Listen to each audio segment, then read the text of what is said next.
Muchas gracias, doctora. El día de hoy, como ya lo mencionó, estaremos hablando sobre el gusano arrollador, Amorbia cuneana, en lo que es berries. Ya saben, bueno, recuerden que cuando se habla de berries, estamos englobando principalmente los cultivos de fresa, frambuesa, zarzamora y arándano, ¿no? Entonces, esta es una de las plagas recientemente, digamos que introducidas o que se han estudiado. No, no quiere decir esto que apenas sea de introducción, lleva bastante tiempo. Lo que pasa es que, pues, como ustedes saben, no se han hecho muchos estudios para saber exactamente dónde se encuentra. Ya actualmente, pues ya hay algunos estudios, entre ellos algunas publicaciones, de las que hablan, de las que les estaré hablando a continuación, sobre ya bien documentada la presencia de esta plaga. A manera de introducción, vamos a hablar un poquito de la importancia de las berries. Como sabrán ustedes, el cultivo de berries en los últimos años ha experimentado un creciente desarrollo en la parte de México, sobre todo en la parte de que se conoce como el Bajío. Michoacán es uno de los productores más fuertes en ese aspecto, llegando a tener el 95% de la producción, específicamente es el 95% en el cultivo de Zarzamora, ¿no? A nivel nacional, este estado tiene aproximadamente 11.456 hectáreas en la parte en la parte cultivada, ¿no? Es el segundo cultivo más importante después del aguacate y como sabrán también Michoacán entra dentro de uno de es el primer productor de esta fruta. Entonces Michoacán tiene prácticamente los dos lugares o los dos primeros lugares en cuestión de producción. Hablando del cultivo número uno para la parte de importación, como los aguacate, que también es un cultivo de alto valor económico, y el segundo cultivo más importante por la parte de exportaciones, pues es sin duda el cultivo de berry, ¿no? Que ya hablamos de qué, zarzamora, fresa, arándano, principalmente, ¿no?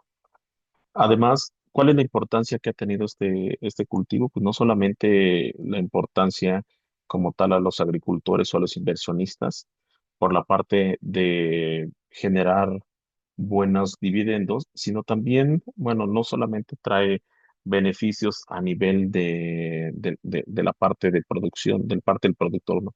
Sino que también se ven muchos beneficios en la parte de generación de empleos. Sobre todo la parte de las flotillas, requieren una gran cantidad de mano de obra. Por ende, pues obviamente se ve beneficiado no solamente la parte, como les mencioné, o sea, la parte del agricultor, sino también la parte de la población, ya que ellos pues generalmente pues, son los que acuden a los campos. Estos campos suelen tener sueldos mucho más asequibles que el resto, muchos de ellos y sobre todo hablando de las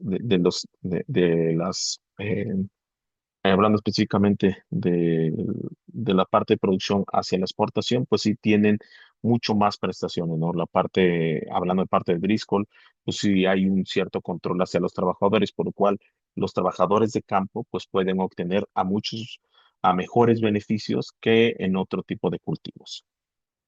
Vamos a hablar un poquito de la parte de cronología.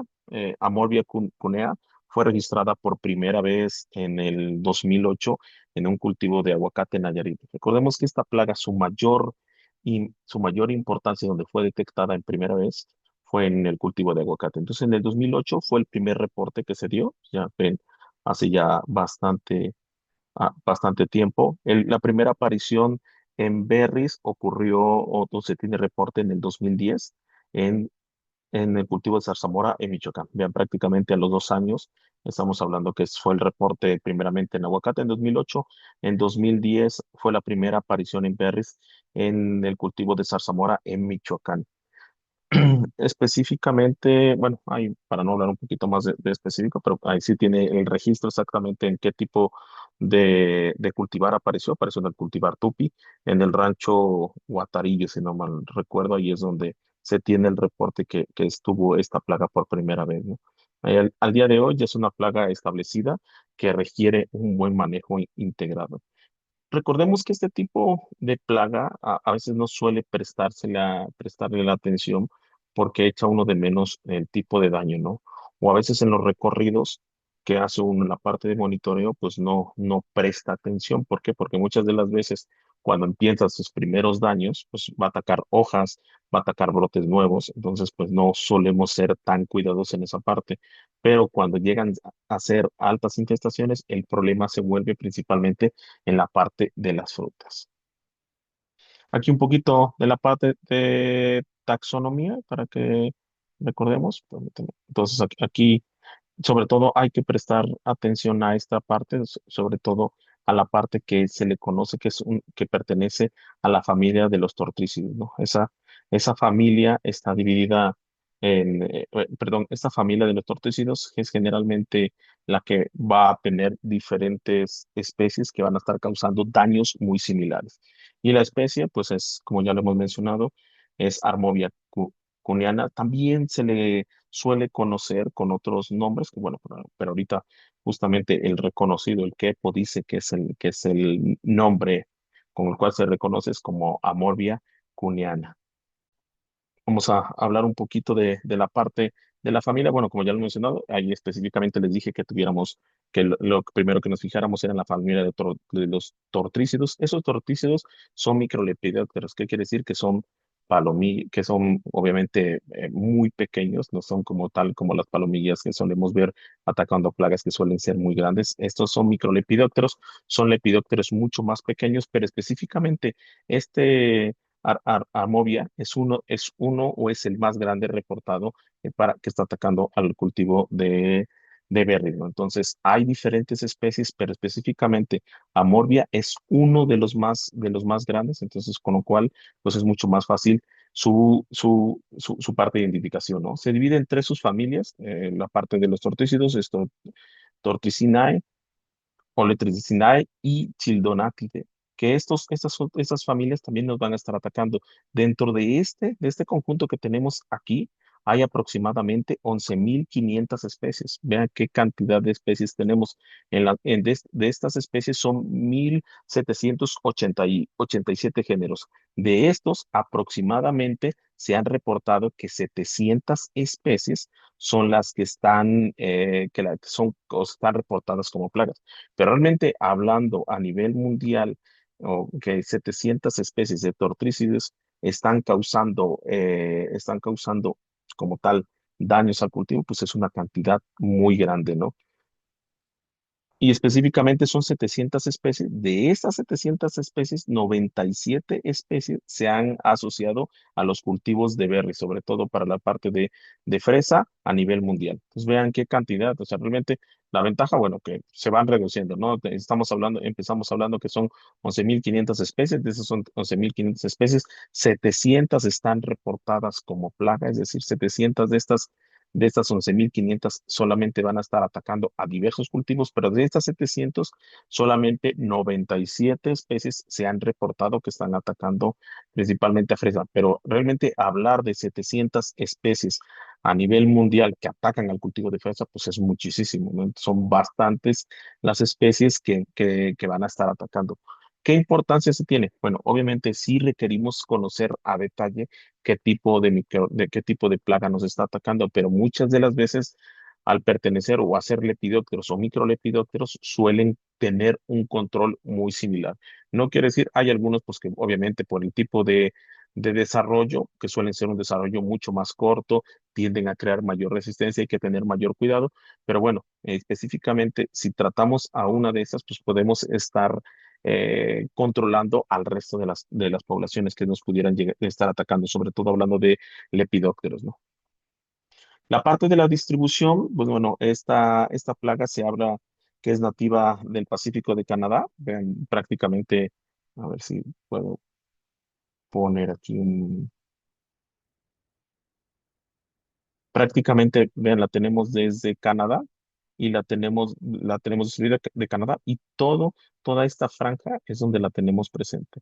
¿Por qué? Por el tipo de clima del cual, pues prácticamente le gusta a este tipo a esta plaga. Prácticamente tiene una distribución muy pegada hacia la parte de las costas, ¿no? Sobre todo por el tipo de clima que es el cual se ve muy favorecida.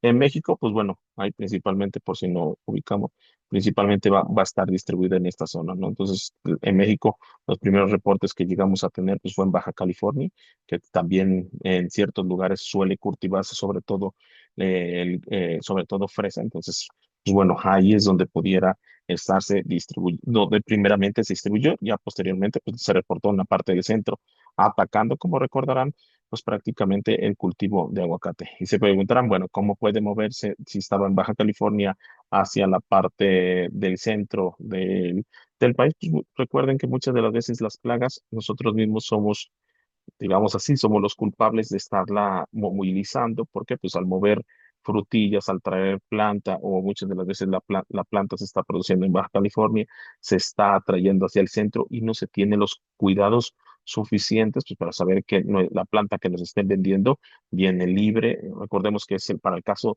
de fresa, pues nos están vendiendo como tal la planta libre. Muchas de las veces viene libre de cepellón, algunas de las veces viene ya con cepellón. No sabemos si ese cepellón, aunque a veces nosotros en la parte de arriba, en la parte foliar, no estemos observando que está la presencia como tal de la plaga, pero pudiera estar viniendo alguna otra fase de esta plaga, ¿no? Como lo pudiera ser principalmente las pupas que suelen estar en la parte del suelo. La parte de distribución y ocurrencia de esta plaga en berries, pues ya se han evidenciado diferentes estudios. Sobre todo hay un estudio muy importante en el cual se analizaron 12 huertos en la parte de Michoacán, Guanajuato, que más o menos están entre 1,290 y los 2,372 metros sobre el nivel del mar. En esta parte los fueron donde se recolectaron diferentes muestras a la cual se prosiguieron primeramente se hizo muestreo, generalmente se hizo muestreo por lo menos de una hectárea de manera representativa. Obviamente en esa hectárea no se muestrea todo, se hace de manera azarosa los puntos de muestreo. Esas muestras fueron llevadas al laboratorio para posteriormente ser analizadas y se identificaron tres ortícidos asociados a berries, donde principalmente Amorbia cuneata fue una de las más abundantes y se encontró alimentándose principalmente en las yemas de frambuesa, de zarzamora y en hojas de fresa.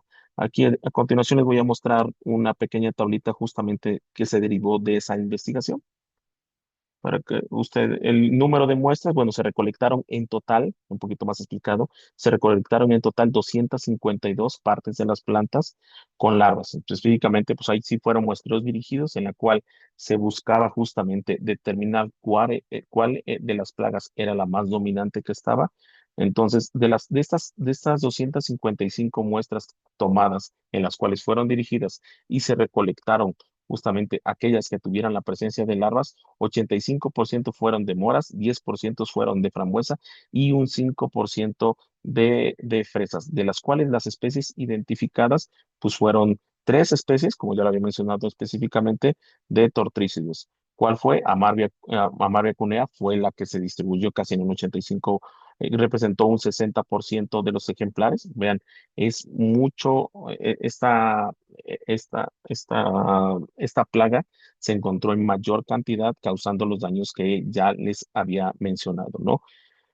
Vean nuevamente la parte, también se estudió, obviamente se fueron todas esas muestras, se tomó nota a qué altitud se estaban tomando y pues prácticamente vean, tenemos una altitud de los 1,290 hasta los 2,337 metros sobre el nivel del mar. Entonces, pues bueno, ahí se hicieron una parte de diferenciación donde Amorbia Moctezuma, que es otra de las especies, predominó en sitios de mayor altitud, es decir, prácticamente en los sitios por arriba de los 2,000 metros sobre el nivel del mar, y Amorbia cunea estuvo presente en todos los gradientes altitudinales, es decir, a esta plaga específicamente no le importa tanto o no se ve desfavorecida por la parte de alturas, porque muchas de las veces se buscan mayores altitudes. ¿Para qué? Pues para estar libre, digamos, a mayor altitud, ciertas plagas no suelen ser tan problemáticas. En este caso, sí, si tenemos un cultivo donde tenemos una mayor altitud, pues obviamente quizás tengamos la presencia de Amorbia Moctezuma, pero no quiere decir que no encontremos la presencia de Amorbia cuniana. Entonces, vean, prácticamente es una especie que está, una plaga que está muy bien adaptada a nuestro país. Hay diferentes nombres comunes de los cuales se le conoce. Yo creo que para esta parte no vamos a mencionarlos, pero nada más para que lo conozcan. Aquí está la parte del macho, ahorita lo estaremos explicando, pero se le conoce principalmente como arrollador de la hoja. ¿Por qué? Pues porque es uno de los problemas o uno de los síntomas que vamos a estar observando, uno de los daños que vamos a estar observando nosotros principalmente. Por eso se le conoce como arrollamiento de las hojas. También se le conoce como el gusano enrollador del aguacate, sobre todo como vieron aquí en México, principalmente apareció en el cultivo de aguacate en el 2008, recordarán. Entonces, por eso también se le conoce como el gusano enrollador del aguacate.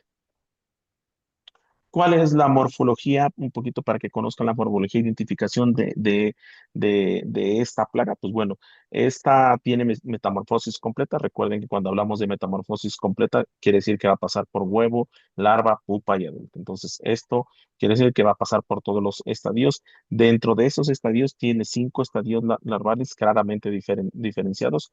La parte, ¿por qué es importante o por qué muchas de las veces hacemos énfasis en que ustedes conozcan esta parte de los estadios larvales? Recuerden que cuando nosotros hacemos la parte de control de plagas, una de las principales, lo principal que se sugiere, cuando, no que se sugiere, que se debe de hacer, no es una sugerencia, eso se debe de hacer cuando hagamos uso de un control, llámese químico y llámese sobre todo la parte en biológico, debe de aplicarse o dentro de los primeros instares larvales. ¿Por qué? Porque suelen ser las etapas más susceptibles para la parte y donde se obtiene un mejor control de esta plaga y en general no solamente de esta plaga, sino de todas las plagas que tenemos que puedan estar presentes. Y hablando de la parte del lepidópteros, específicamente siempre se recuerda que siempre se recomienda que las aplicaciones de los insecticidas se haga en L1 y en L2, porque son las etapas más susceptibles para la parte de las aplicaciones. Por eso, cuando hacemos alguna aplicación y no obtenemos una parte de control, pudiera estarse debiendo a la parte de que no estamos aplicando en etapas tempranas. Sí, me van a decir, oiga, pero ¿cómo garantizo yo que estoy aplicando solamente en L1 y L2 si hay hay generaciones traslapadas? Pero esto principalmente aplica cuando se hacen las primeras detecciones. Recuerden que cuando ya la plaga la tenemos correctamente establecida o la tenemos bien establecida, hay traspolación o hay, sí, una traspolación de generaciones, es decir, vamos a tener algunas que están en L1, unas que vamos a tener en L5, algunas que ya vamos a estar ocupando, pero por eso es importante la parte del monitoreo, que nosotros estemos revisando perfectamente nuestro cultivo. El ciclo completo de esta plaga lo va a estar cumpliendo aproximadamente en 50 días en nuestras condiciones. ¿Por qué menciono que nuestras condiciones? Pues ahorita vamos a estar viendo, porque en otros lugares se ha reportado que se puede alargar o acortar el ciclo. Esto pues también obedece a la parte de los grados días de desarrollo. ¿Cuáles son las características del adulto? Pues bueno, se habla que es una forma típica de campana cuando está en reposo y cuando hablamos de la forma típica de campana es bien visible, ¿no? Vean, perdón por mi dibujo, pero como es una forma de campana, esto sobre todo cuando o se logra ver cuando está en reposo. Por eso se habla que tiene una forma de campana. Bien, ese es un adulto, es un Microlopidoptero, es una, como podríamos llamar, es eh, una característica también, a diferencia de otros microlepidópteros, los ocelos son muy pequeños, son menos visibles, por lo cual muchas de las veces algunos llegan a decir que es carente de ocelos, pero no, esta plaga sí tiene ocelos, lo que pasa es que son muy pequeños y deben de observarse bajo microscopio. Hay dimorfismo sexual muy evidente. Recuerden cuando vean esta parte y sobre todo la parte de dimorfismo, ¿a qué nos estamos refiriendo? Bueno, que hay una diferencia sexual, es decir, que, que es prácticamente es como nosotros los humanos, ¿no? Un femenino, bueno, una parte, un hombre no se parece a una mujer, ¿no? Hay diferencias que como tal, valga la redundancia, que nos hacen diferentes, que nos distinguen uno de otro, ¿no? Aquí en esta plaga específicamente también hay dimorfismo sexual. Algunas plagas llegan a tener diferencias entre la hembra y el macho, algunas pues prácticamente son iguales. En este caso, pues sí hay un dimorfismo sexual. Ahorita estaremos viendo la parte o qué caracteriza a una de otra. El macho, pues generalmente va a tener un tamaño mucho más pequeño. Eso es muy común en la parte de los insectos, ¿no? Que siempre el macho tiende a ser mucho más pequeño. Estamos hablando que llega a medir entre 10 a 14 milímetros. Vean, por eso estamos hablando que son microlepidópteros, porque vean el tamaño. O sea, no esperen ver una palomilla, no sé, como de un gusano cogollero, ¿no? Esas son mucho más grandes. Estamos hablando aquí de microlepidópteros, estamos hablando que llegan a medir de 10 a 14.5 milímetros. El rango es muy, muy pequeño y estos son unos insectos muy pequeños, ¿no? También en la parte de estos llegan a ser de una coloración café grisácea, aquí podemos tener, y sobre todo lo que va a estar diferenciando en este caso al macho, son la parte de las manchas que tenemos aquí, ¿no? Estas que están señaladas con la flecha son la parte de las manchas que diferencian. Principalmente, ¿qué va a diferenciar un macho de una hembra? Pues bueno, el tamaño, ¿no? Ya vimos, el macho mide de 10 a 14.5 grados centígrados, la hembra mide un poquito más, de 13.5 hasta 17.5. Puede conjugarse que veamos un macho muy pequeño y una hembra muy grande. Prácticamente estaríamos hablando que pudiera irse casi al doble en cuanto a tamaño. Otra característica, pues aparte de la parte del tamaño, ¿no? Porque puede que los dos nos encontremos muy similares, pero otra característica, pues es la coloración, ¿no? La coloración es un poquito más blanquecina y sobre todo la parte de las manchas que estamos viendo aquí. A diferencia de la hembra que no tiene ningún tipo de manchas. Vea que está completamente su cuerpo sin ningún tipo de mancha en la parte, en la parte costal, ¿no? Para la parte de los huevos, bueno, eso sí, sí, imagínense, si los huevos todavía, bueno, perdón, si los adultos son muy pequeños, o sea, estamos hablando que en promedio podríamos hablar que están midiendo 12 milímetros, entonces los huevos, ¿cómo van a ser? Van a ser mucho más pequeños, generalmente son ovales, aplanados, principalmente empiezan con un verde claro inicialmente, y algo importante, bueno, que siempre se van a colocar en masa, pueden ser de 5 hasta 100 huevos por puesta. Vean, prácticamente aquí podemos tener un mundo de nuevas generaciones. No estamos hablando que podemos tener 5 cuando es muy bajo o podemos llegar hasta 100 huevos con los cuales en promedio, eso es lo mínimo y lo máximo, ¿no? Pero en promedio estamos hablando de que cada hembra en cada posición tiene la capacidad de estar colocando 25 huevos en masa. Generalmente estos huevos hay diferentes, los lepidópteros generalmente tienden a cubrir siempre sus huevos. Hay algunos que las cubren con sus escamas, este específicamente las cubre con una secreción blanca que se extiende más allá de donde están la parte de los huevos, ¿no? Y cuando hablamos de la parte de secreción, aquí tenemos los huevos, vean aquí, como los tenemos aquí justamente, y la secreción blanca, si alcanzan a verla, aquí también se puede ver muy bien cómo tenemos la parte de la secreción y vean, lo que se reporta es que esta secreción llega más allá, sobre todo en la parte de cobertura. Regularmente recuerden que este tipo de cobertura no, bueno, sirve principalmente para la parte de protección, ¿no?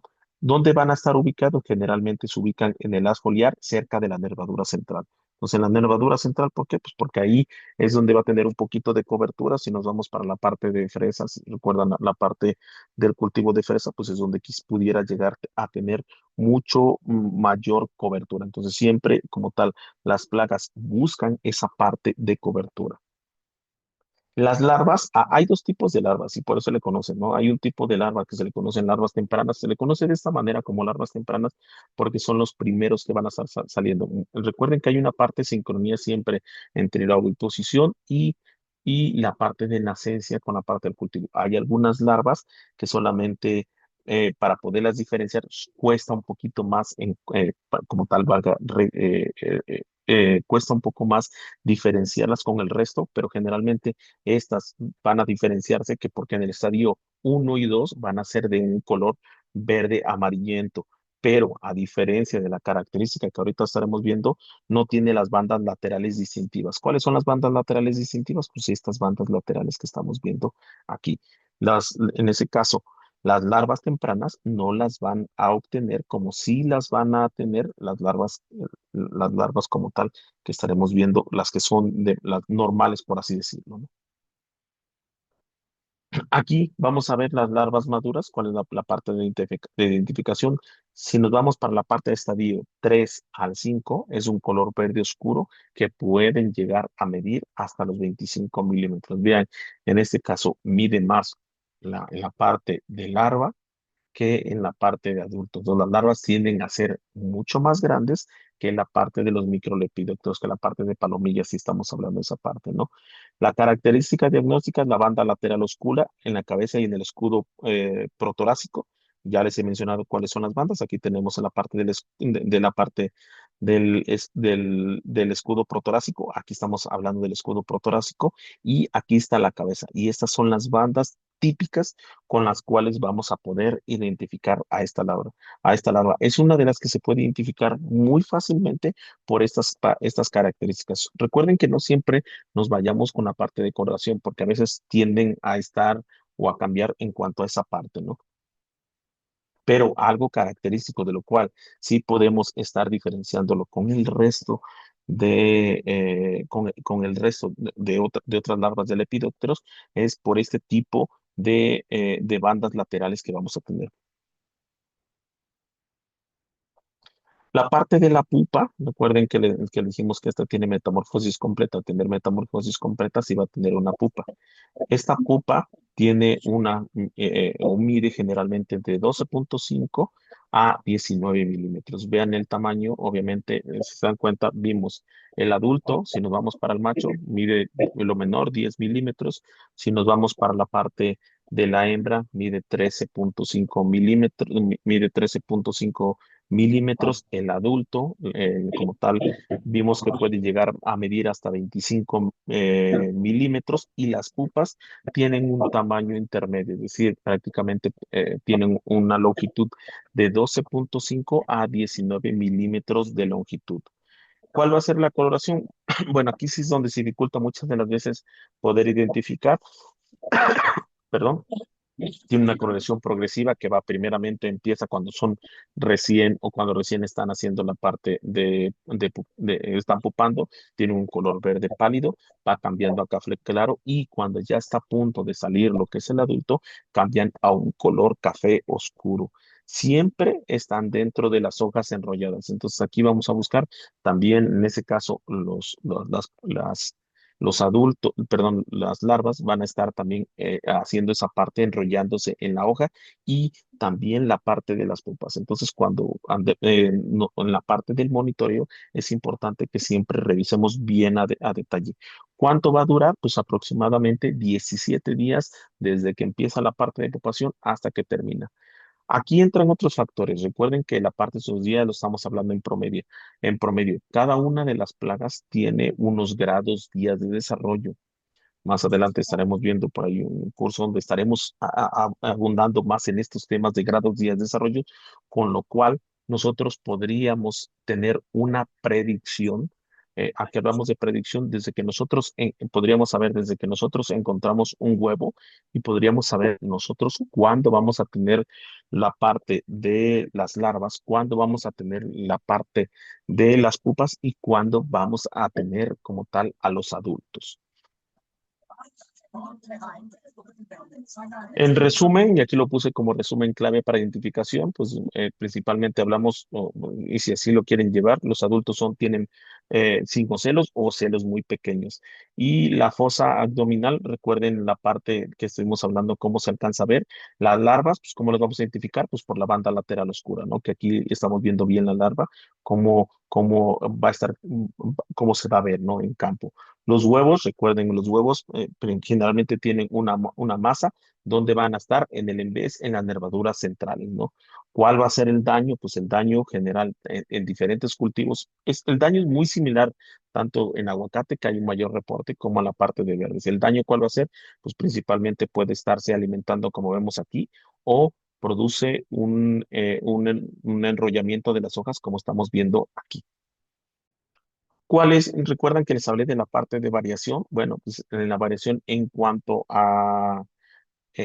la variación geográfica, cuando hablamos de cuántas generaciones puede haber, bueno, hay reportes que para el norte de California están o se han reportado dos generaciones principalmente que va de mayo, junio y octubre. Recuerden que este microlepidoptero tiene un ciclo pues un bastantito largo. Estamos hablando de 50 días que va a completar su desarrollo, ¿no?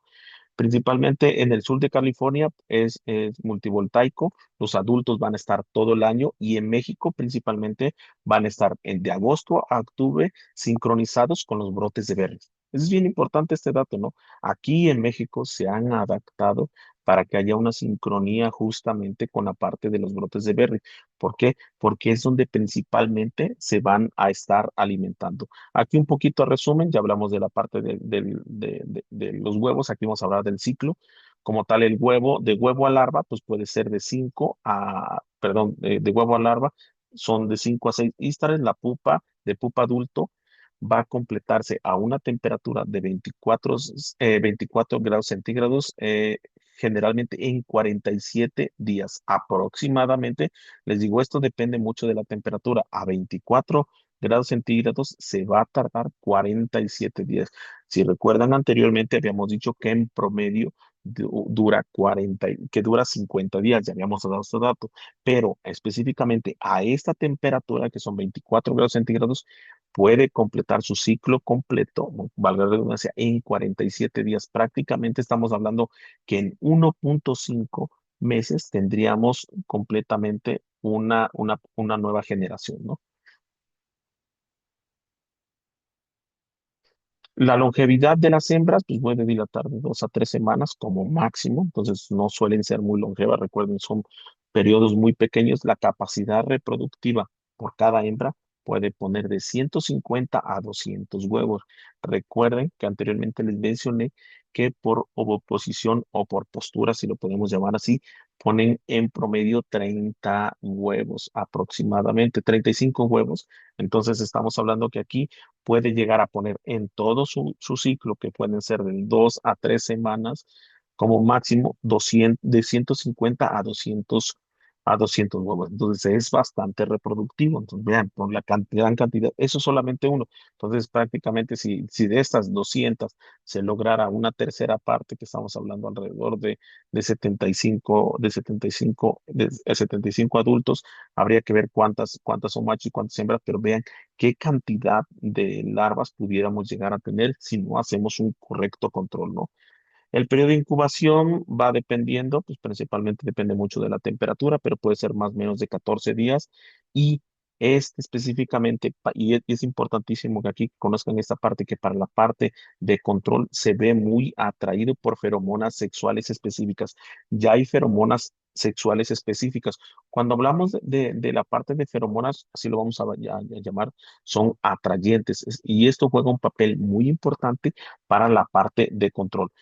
Hay dos factores donde se utilizan principalmente las feromonas. Podemos utilizarlas como métodos de monitoreo y podemos utilizarla también como métodos de control cuando las poblaciones suelen ser bajas, ¿no?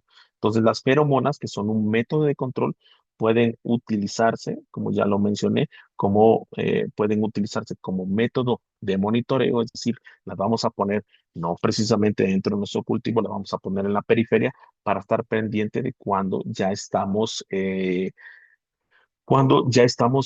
o ya tenemos la presencia de la plaga. Recuerden lo que les mencioné, que esta larva tiene sincronía, colocar nuestras trampas con feromonas justamente para estar realizando el monitoreo, ¿no? ¿Cuáles son los factores ambientales críticos? Pues bueno, esto es importantísimo que conozcamos los factores ambientales críticos. Bueno, la temperatura óptima de esta especie específicamente es de 24 grados centígrados. Recuerden anteriormente que ya vimos a 24 grados centígrados, su ciclo lo está completando en 47 días, a diferencia de en otros ciclos que los puede llegar a completar hasta en 50 o más días. Generalmente a mayor temperatura se suele acortar el ciclo, a menor temperatura el ciclo suele hacerse más largo, ¿no?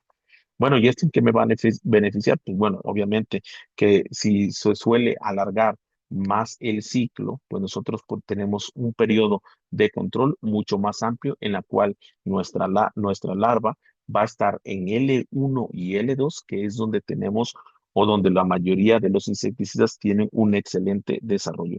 También es importante a este tipo de larvas, le gusta la humedad relativa. ¿Por qué? Porque le gustan humedades relativas altas, porque es importante para la parte de su supervivencia.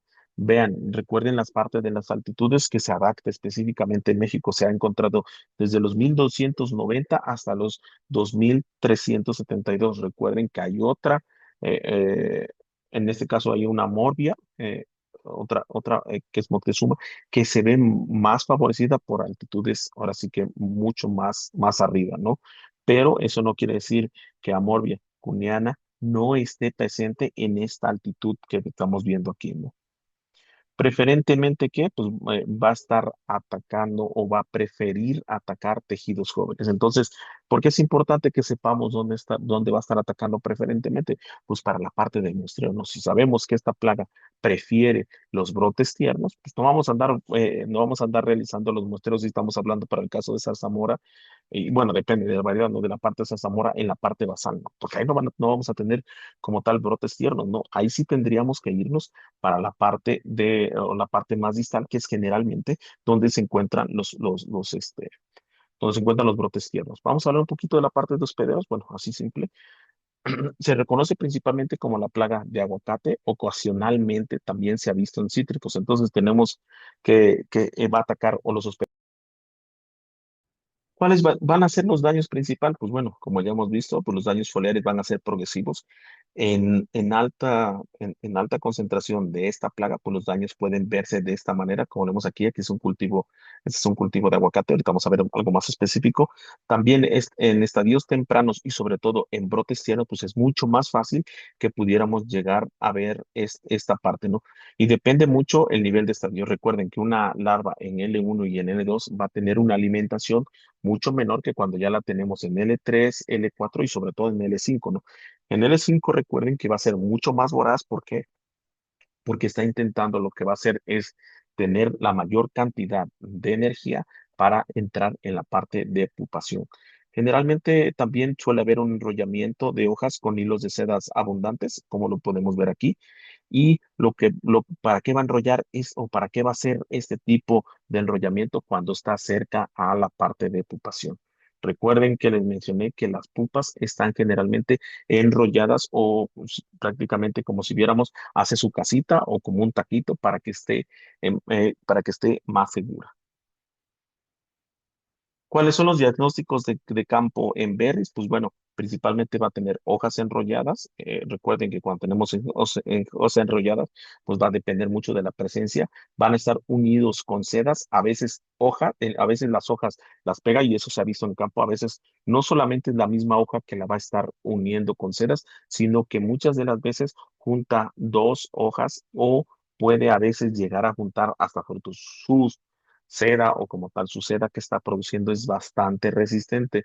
Eso también nos va a jugar un papel importante para la parte de control. ¿Por qué? Porque recuerden que este tipo de insectos va a estar muy bien escondido. Muchas de las veces este tipo de seda también le sufre, aparte de sufrir como refugio para las condiciones medioambientales, también le sirve para la parte de control, porque si utilizamos un insecticida que quizás sea de contacto, pues por medio de esta cera no va a llegar el insecticida a tener un buen control porque como tal, hacer un insecticida de contacto, pues no va a llegar directo a lo que es la parte de la plaga. También es importante que estemos revisando porque muchas de las veces al estarse alimentando va a haber excretas o como tal son las excretas o la parte, si lo podemos llamar así, de caquitas que van a estar ahí presentes. Generalmente suelen ser muy pequeñitas, muy pequeñitas y de una coloración verde a un verde o a un café, ¿no? Está entre verde y café. Verde obviamente es cuando está recién puesta y un café es cuando ya está bastante seca, ¿no? En frambuesa y en zarzamora los daños principalmente se van hacia yema y en brotes tiernos. En fresa va a atacar. Recuerden que en fresa los brotes tienden hasta en la parte central.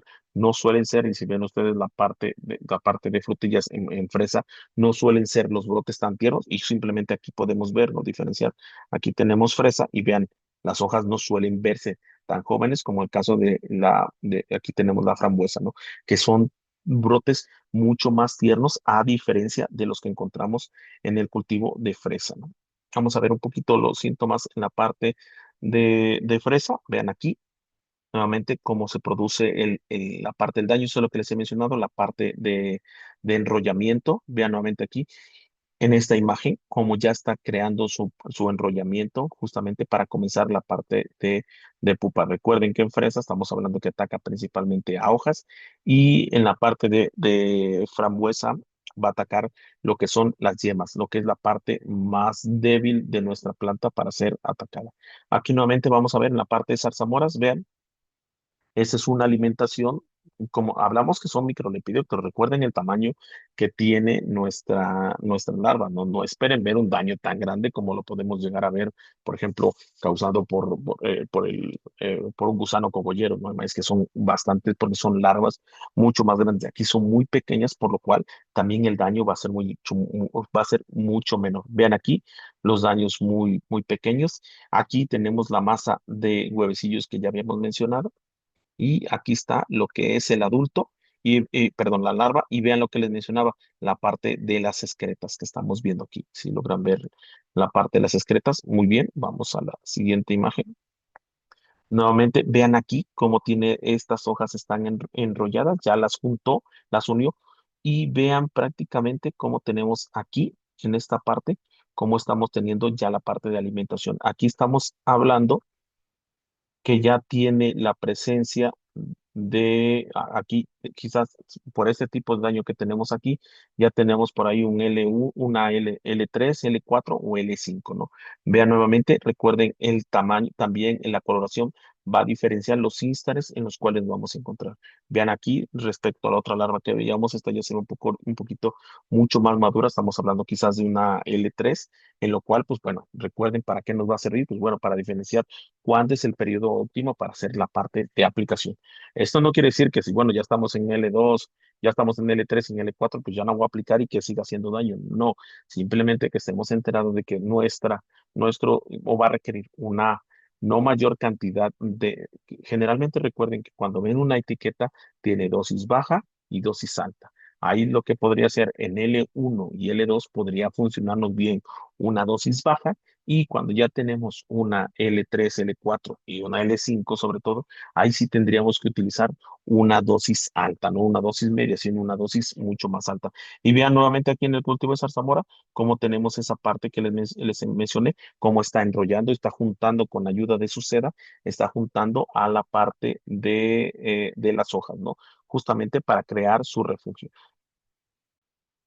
¿Cuál es la parte de impacto económico? Pues bueno, generalmente tiene una agresión severa de la parte comercial. Obviamente recuerden que al atacar la parte de los brotes, pues bueno, tendremos una disminución de follaje. Al tener una disminución de follaje, va a haber menos capacidad fotosintética. Al haber menos capacidad fotosintética, va a haber menos ATP. Al haber menos ATP, pues obviamente va a haber menos energía y lo cual se va a traducir en que muchas veces las plantas pudieran llegar a estar mucho más pequeñas, pudiéramos llegar a presentar clorosis o si estamos en la parte de fructificación, los frutos pueden llegar a ser muy, muy pequeños. Recuerden que para la parte de exportación hay un rechazo automático para la parte al encontrar una larva, inmediatamente mandan de regreso. A veces se corre con la suerte de que cuando se detecta en frontera, pues lo que hacen que retornan como tal el camión. Entonces es pérdida, ¿por qué? Pues porque tenemos que pagar nuevamente el retorno, pero muchas de las veces se toma como una incineración, se incineran, es decir, se está quemando como tal el embarque. Y al estar incinerándolos, nosotros o como tal el productor tiene que asumir los cargos que están por la parte de quemado, ¿no?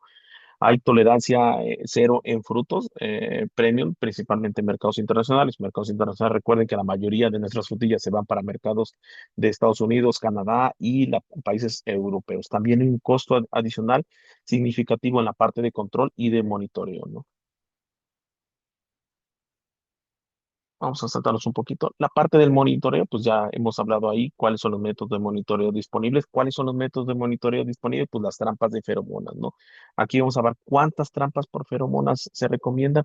Para la parte de monitoreo, se recomiendan de una a dos trampas con feromona tipo delta o ala por hectárea como línea base. Esto estamos hablando como línea base que como mínimo de una a dos justamente para tener monitoreo. Si requerimos, ya que sea parte de nuestro control, aumentamos el número de trampas, ¿no? También tenemos que hacer, realizando muestreos visuales, que ¿cuántas se recomiendan? De unas 20 a 25 plantas, principalmente por lote o por hectárea, o un 2% del total de nuestras plantas.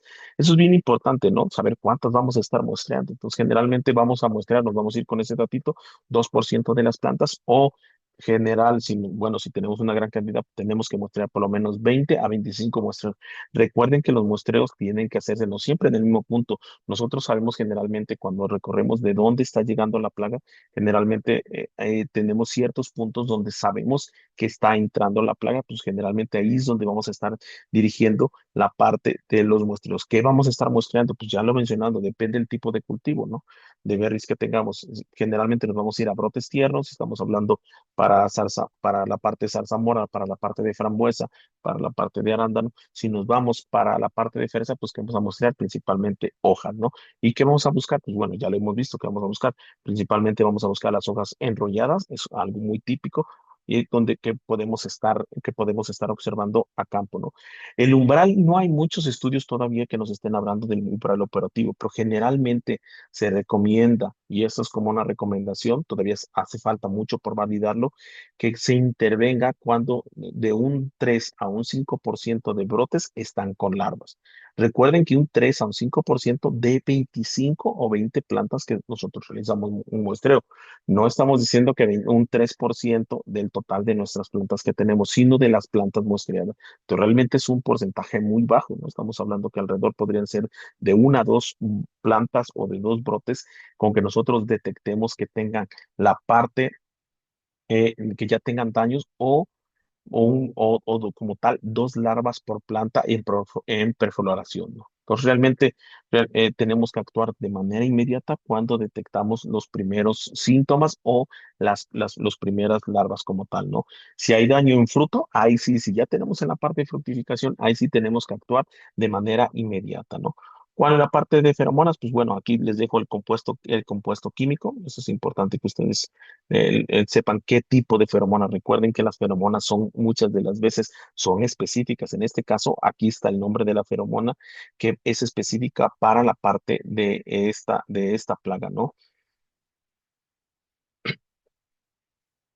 Generalmente las plagas no suelen tener una duración muy larga. Específicamente, esta feromona tiene una duración aproximadamente de 90 días. ¿Cuáles son los protocolos de monitoreo recomendados? Pues ya sabemos los periodos críticos. Ya recuerden cuál es el periodo crítico en la parte de brotación. Recuerden que esta plaga está muy adaptada para esa parte, ¿no? Y nos vamos para la parte del manejo, ya para estar concluyendo. ¿Cuál es el manejo integrado? Pues hay la parte de sanidad. Hay que estar realizando podas, eliminar rollos con larvas, es decir, donde encontremos la parte de larvas, hay que, si tenemos, están las posibilidades y antes de que empecemos, porque a veces son pequeñas larvas que encontramos, hay que retirarlas. También, si podemos, si está nuestra medida, pues hay que tener podas, si estamos hablando para la parte de fresa, pues muchas de las veces la fresa también se deshoja, o en la parte de soja, pues bueno, nos podemos llevar a todos este tipo de larvas o pupas. Es importante mencionarles que cuando hagamos este tipo de actividad, no dejemos los residuos como tal ahí en el suelo, ¿no?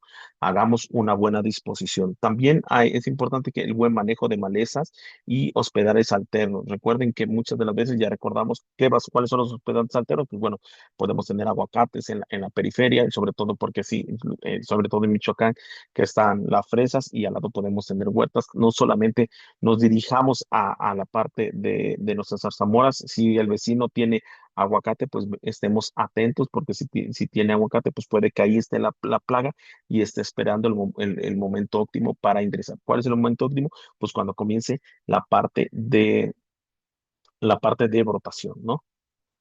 En la parte de control biológico, pues bueno, aquí es importantísimo mencionarles que hay bastantes estudios para la parte del control. Sobre todo aquí tenemos a un controlador muy efectivo, que es el programa Plagneri, que este es uno de los que se ha reportado con buena eficacia. ¿Qué tasa de liberación vamos a tener? Bueno, pues generalmente se recomienda, y esos son estudios más hacia aguacate, que se liberen en total de 50 individuos por árbol. Si lo traslapamos, pues bueno, generalmente por la densidad podríamos hacer una extrapolación. Se ha documentado una efectividad aplicándolo en etapas tempranas hasta un 99% de parasitismo. Vea, realmente es alto, pero recuerden que esto tiene que ir muy bien ligado con la parte o con la parte de la presencia de la plaga. Si la plaga ya no está, o no está presente todavía y nosotros hacemos la liberación, pues no va a haber ningún control, porque si en nuestro cultivo no está presente la plaga y hacemos la liberación, pues se va. ¿Por qué? Pues porque no tiene a quién parasitar. Y cuando ya esté presente la larva como tal, pues ya no va a haber parasitoides, porque estos se fueron a otro lugar donde sí estaba presente la planta, ¿no?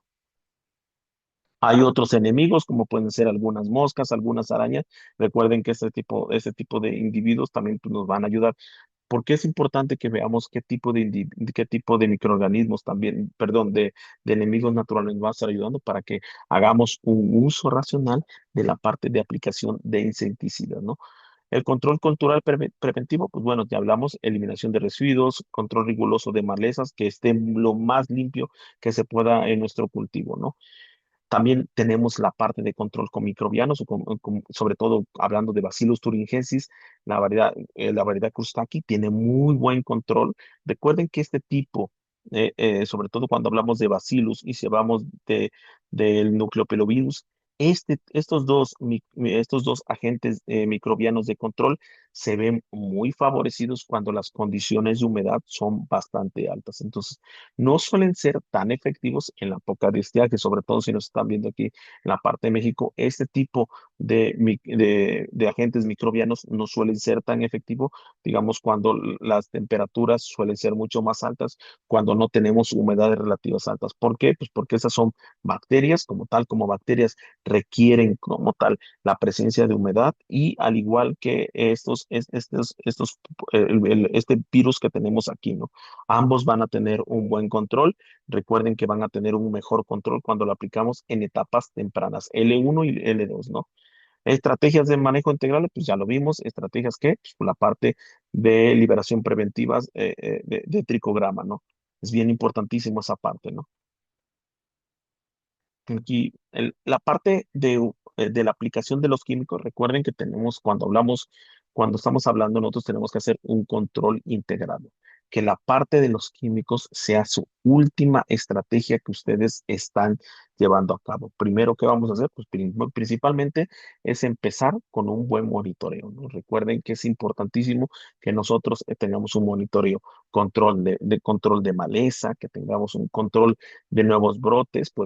A veces se nos llegan a presentar brotes y podemos hacer hasta un control mecánico. Cuando hablo de control mecánico, hasta nosotros mismos podemos estarla matando, no podemos estar eliminando. Posterior a esto, pues ¿con qué nos va a ayudar? Con la liberación de la parte de los biológicos, ¿no? Como este Tricogram. Si después de eso, pues podemos hacer la aplicación de agentes microbianos, como ya lo vimos anteriormente, ¿no? Que son principalmente dos que nos van a estar ayudando. ¿Qué productos, pues bueno, tienen buen control? Pues lo tenemos, por ejemplo, las espinocinas, como puede ser el espinosat, que tiene una eficacia y que también muchas de las veces entra en el manejo orgánico. Recuerden, aquí es importantísimo que revisen, y aquí no estamos hablando de los productos que están registrados, aquí estamos hablando un poquito más general. Vamos a tener un curso más adelante que ya les estaremos hablando. Vamos a entrar mucho más a detalle. Aquí por los tiempos no nos alcanzamos a detener en qué tipo de productos, si tiene registro, si no tiene registro. Aquí es un panorama general, estamos hablando. Entonces, pues también tenemos las ivermectinas, como es la mamectina, que también tenemos el Indoscar. Vean, esta tablita que les voy a presentar, al contrario, en el curso que les estaremos hablando, lo estaremos viendo mucho más a profundidad, donde estamos viendo principalmente lo que es el ingrediente activo que estamos viendo en este recuadro, lo que vemos el grupo IRAP. Ya hablaremos más a detalle de qué es este tipo de grupo. ¿Por qué algunas las tengo en coloración naranja? ¿Por qué otras tengo en coloración azul? Si nosotros vemos aquí el mismo número, quiere decir que no podemos rotar, por ejemplo, no podemos rotar un clorantrieniliprol, que es un producto muy bueno para el control de larvas, con un ciantrieniliprol, porque ambos tienen el mismo código FRAT. Y si nosotros utilizamos estos dos productos consecutivamente, pudiéramos estar favoreciendo el desarrollo de resistencia. Vean, aquí tenemos muchísimos, tenemos todos estos que ven de diferente color, son con los cuales podemos hacer la parte de rotación. Dentro de estos también utilizamos la parte de los Bacillus thuringiensis. Vean aquí que pertenece, que tiene un código FRAT 11A. Aquí los tenemos para diferentes cultivos. Lo tenemos para el cultivo de fresa. También podemos tener algunos otros productos para el control de arándano. Tenemos la parte de los días a cosecha. Algunos tienen días a cosecha cero, como son los Bacillus. Algunos son tres días. Recuerden, y esto sí, para el caso de berries, cuando hablamos de berry, generalmente los insecticidas tienen o los días a cosecha suelen ser muy bajos. ¿Por qué? Porque estamos cosechando de manera frecuente. Entonces, esta tablita que estamos viendo aquí en el curso que ahorita estaremos viendo, se van a ver mucho más a detalle todo este tipo. ¿Por qué este código FRAT está en 28? Porque aquí tenemos un 11A. Entonces, lo estaremos viendo mucho más a detalle. Pero aquí les dejo algunos productos, como es el Spinosad, como es el Spinoterat, que ambos son muy buenos productos, que el clorantiliniprol, el ciantraliniprol, como tal, algunos otros productos que también estaremos viendo y compartiendo la parte de eficacias que llegan a tener en campo. ¿Cuáles son las perspectivas futuras de esta plaga? Pues es específicamente, pues generalmente esta plaga requiere mucho más investigación. Y todavía como tal, pues es relativamente nueva. Y cuando hablamos relativamente nueva, recuerden, el primer reporte se dio en el 2008, en aguacate, ¿no? En la parte de berry se dio en el 2010. Entonces prácticamente estamos hablando que es una plaga que lleva no más de 15 años que se estableció. Pues bueno, específicamente, ¿qué es lo que se requiere hacer? Recuerden que les dimos umbrales de acción, pero umbrales de acción adaptados, no son tan específicos para la parte de control de esta plaga, ¿no? ¿Qué es otra parte que tenemos que tener bastante importancia? Pues la transferencia de tecnología, ¿no? Es importante que tengan una capacitación. ¿Para qué? Porque ustedes puedan identificar este tipo de plagas. Por eso es importante que ustedes estén atentos a este tipo de seminarios que estamos ofreciendo. Porque ustedes con el seminario de hoy ya por lo menos saben diferenciar las larvas, ¿no?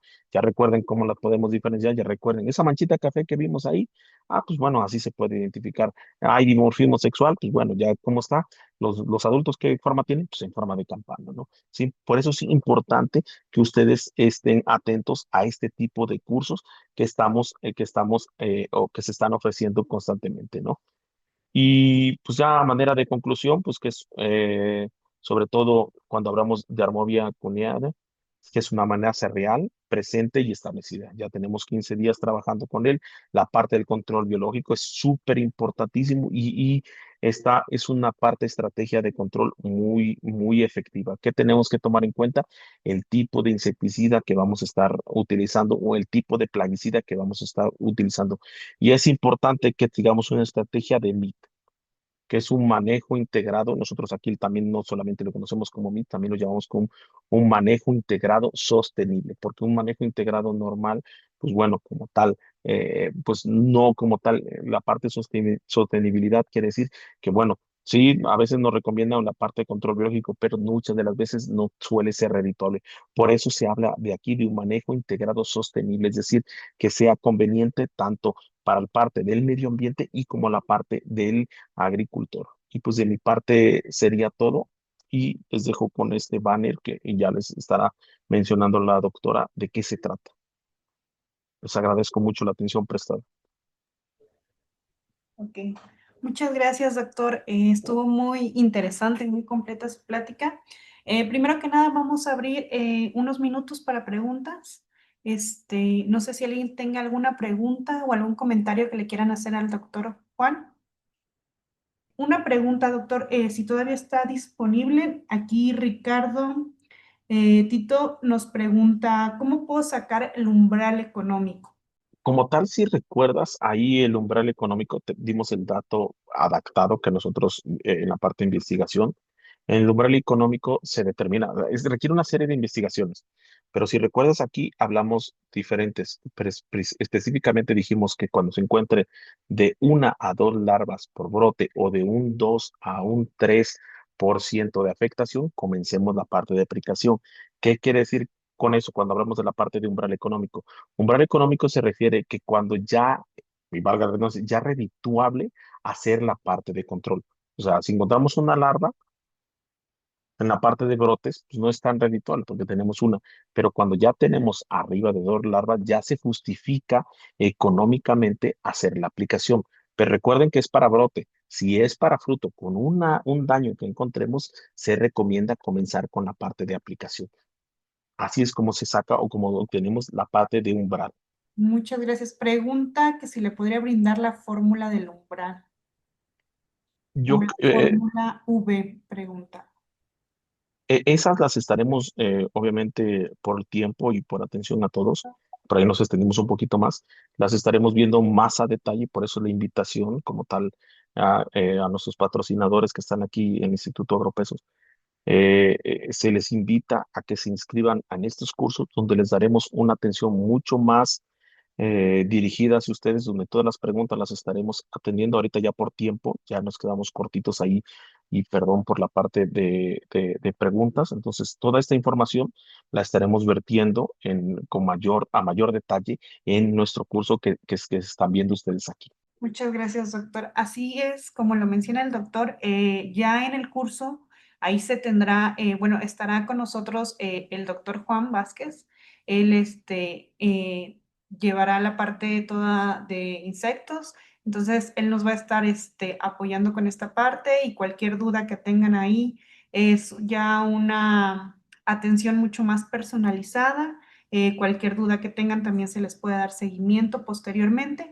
Además van a tener acceso a las ponencias, van a tener acceso a las grabaciones por un año y también van a tener asesoría con cada uno de de los especialistas con los que estaremos contando.